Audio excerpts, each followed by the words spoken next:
आखिर क्यों हम जैसा बनना चाहते हैं वो ना बनकर कुछ और बन जाते हैं?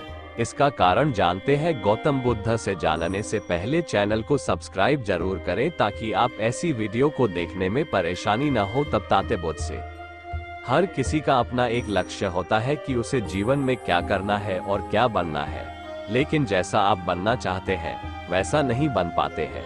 क्या आप इसका कारण जानते हैं? जीवन में हर व्यक्ति सफल बनना चाहता है, लेकिन सफल बनने के लिए आपको अच्छे विचारों को अपनाने की जरूरत है।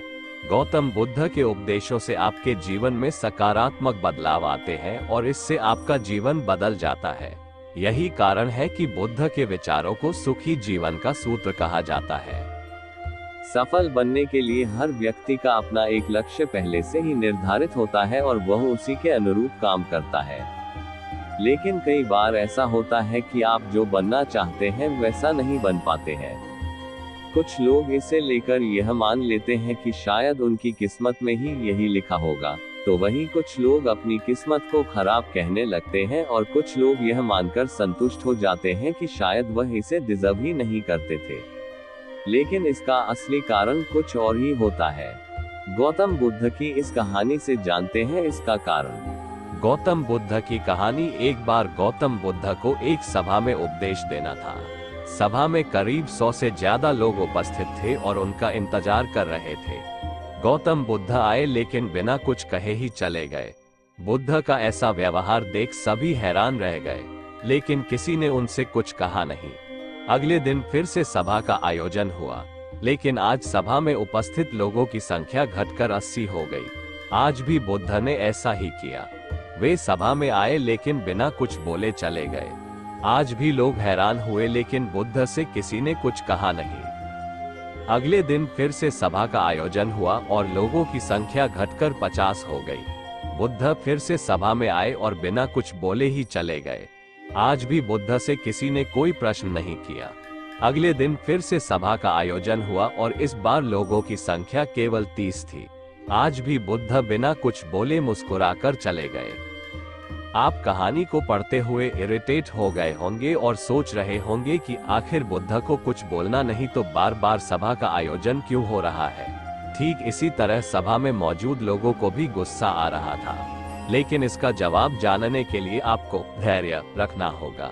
अगले दिन फिर से सभा का आयोजन और आज सभा में केवल 15 लोग ही उपस्थित रहे, लेकिन आज गौतम बुद्ध ने अपना स्थान ग्रहण कर लिया और उपदेश देने के लिए बैठ गए।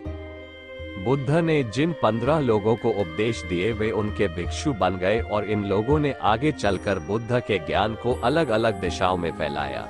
एक बार इन लोगों ने बुद्ध से प्रश्न किया कि सभा का आयोजन होने के बावजूद भी आप क्यों कई दिनों तक बिना बोले ही चले जाते थे। बुद्ध ने उत्तर दिया, मैं उन लोगों को खोज में था जो लायक हो।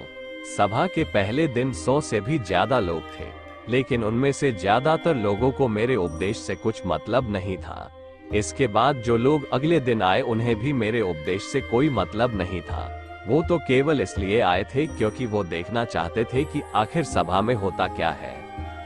लेकिन मुझे ऐसे लोगों की तलाश थी जो मेरे ज्ञान को जन जन तक पहुंचाए।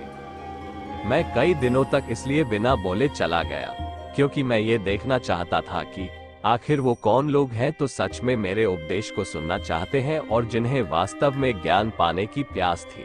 ऐसे लोग ही रोज आए।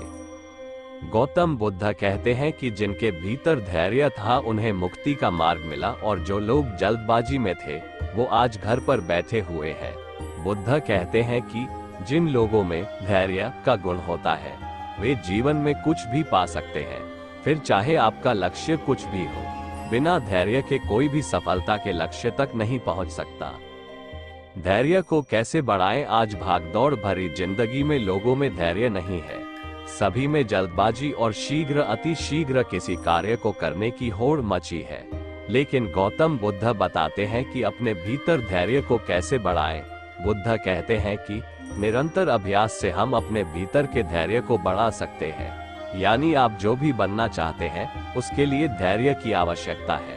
आशा करता हूं कि यह कहानी आपको पसंद आई होगी। अगर चैनल पर नए हैं तो लाइक, कमेंट, शेयर और चैनल को सब्सक्राइब जरूर करें। धन्यवाद।